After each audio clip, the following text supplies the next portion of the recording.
Hello everybody, welcome to the channel. My name is Paul. This is It's a Camping Thing, and behind me is the Nature Hike Opalis 3. This is my perfect tent, but it's not necessarily your perfect tent. And I'm going to explain the reasons why. Because when choosing a tent, you need to think about what you need. Think about your needs.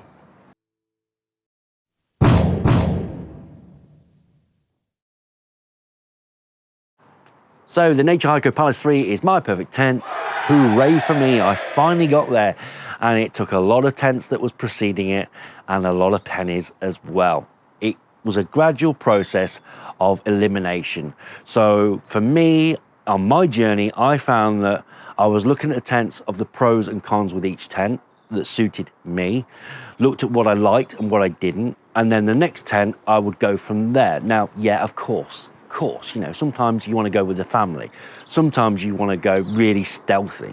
So there are going to be a few exceptions, but by and large, I looked at a tent that was an all-round purpose tent for wild camping and campsite camping. And that's ultimately why this tent for me is great for me. But your needs may be different and your opinions may be different. So to help you find the tent for you, I want to ask you this. Think about what sort of camping you intend to do. Do you want to go wild camping or stealth camping, where you want a really light, small, pack-sized tent so that when you go hiking, you're not taking a huge weight on the back, right? You're going to be going hiking for a long time. Last thing you want to be doing is weighing down and get to your location and be absolutely exhausted unnecessarily.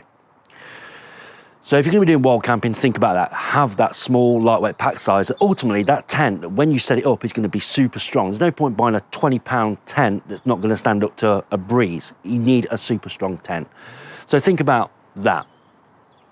Now, if you're going to be going campsite camping, like I generally do, on my own or with my dog, or usually possibly with somebody else, but that's very, very rare, then I need a 2 or 3 person tent. And I say a 2 or 3 person tent because if I'm going to be going to a campsite, chances are I'm not going to be going for one night. So if I'm going to be going for 3 or 4 nights, then I want more food, more clothes, and that kind of builds up. And the last thing that I want to be doing is going backwards and forwards to the car, storing everything in the car, going, oh, do you know what? I fancy a meal. I'll just go to the car. And sometimes at some campsites, you have to park away from your tent. You can't actually put your car next to your tent. You want it all inside. So when I go to a campsite, when I'm staying for multiple nights, I like to go for a slightly larger tent. And that's why the Nature Hike Opalis 3 suits me. I've got that extra space and luxury. I've also got a large vestibule at the front as well, which is also great, but that's a different story. But then there are the other people that have got a large family, and maybe you've got 3 or 4 children, and a tent of this nature isn't obviously going to suit you. So again, think about that. Go a little bit larger if you can, because you've got to think about where you're going to store everything. Again, I reiterate, your clothes, your food. You don't want to keep going backwards and forwards to your car, especially if it's raining like it often does here in the UK. So think about all those things and then kind of look at what suits you. And if you've got an experience of camping, think about your past tents, what worked and what didn't, what you liked and what you didn't. Think about if you're going to be using an air beam tent, you've got to take a huge pump with you. Think about where you're going to store that. And usually that's a single use. You inflate the tent and that's it. You don't need to use it again. Do you really need an air beam tent? Now, if you're going to be traveling on your own, you want to take an extra bit of space, like the Keshwat Air Seconds 4.1, which I used when I went with Buster to Windermere a couple of years ago. Then an air beam tent, if you're traveling on your own, is great because you can set the tent up really easily. With a pole tent, it's not quite so easily. Now, if I'm traveling on my own, like I normally do, then the 4-person tent is a little bit of an overkill. There's a downside to it. Yes, you've got the space and you've got the luxury and you can stand up and you can put your jeans on while standing up. Great. But the trouble is it takes up a lot of real estate in your boot or in your top box or in your back seat. And you've got to think about that when you're traveling. So there's downsides, there's pros and there's cons to each sort of tent.